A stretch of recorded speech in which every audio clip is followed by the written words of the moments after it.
Imaginez-vous dans un safari. Vous êtes en train de prendre beaucoup de photos, les paysages, les zèbres, les éléphants. Mais tout d'un coup, vous voyez un lion qui s'approche de vous. Qu'est-ce que vous pouvez faire? Je crois, vous avez deux options. La première, peut-être parce que vous êtes un peu fou, ou vous êtes vraiment très fort, vous décidez de combattre contre le lion. La deuxième, qui pour moi c'est aussi la plus raisonnable, vous commencez à courir le plus vite possible. Indépendamment de votre choix, dans votre corps, il y a beaucoup de changements. La tension change, car le sang commence à descendre dans votre jambe pour vous permettre d'être plus actif. Et c'est pour ça que vous devenez pâle. Vous commencez à transpirer. Le cœur commence à battre vite, vite, vite, vite. Et la respiration augmente. Tous ces changements dans votre corps sont contrôlés par des ondes spécifiques de votre cerveau. Pendant mon doctorat, j'ai utilisé des souris pour faire mes études. Dans cette image, vous voyez un cerveau de souris.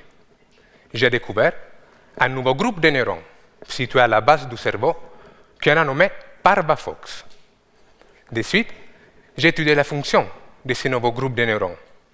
Pour faire ça, il aurait fallu établir quelles sont les connexions entre les neurones du Parvafox et les autres zones du cerveau.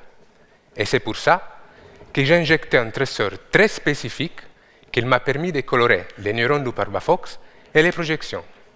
Et j'ai vu que le Parvafox a la capacité de communiquer avec des autres zones du cerveau qui sont connues pour être impliquées dans la régulation des fonctions vitales du corps. Alors, cela voudrait dire que le Parvafox a la fonction pour de régler, contrôler la respiration, la tension et le rythme cardiaque en relation à les émotions, telles la peur.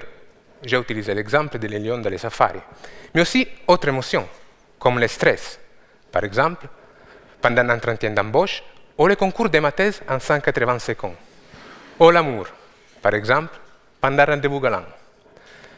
Ces découvertes ouvrent la possibilité de mieux comprendre quelles sont les connexions, les relations entre notre cerveau, notre corps et les émotions. Maintenant, imaginez-vous dans un futur d'avoir la possibilité d'agir directement sur le Parvafox et l'utiliser comme un interrupteur. On a un rendez-vous galant, peut-être un peu stressé, agité. Et voilà, on va agir sur le Parvafox pour se calmer et pour avoir plus de confiance. Merci.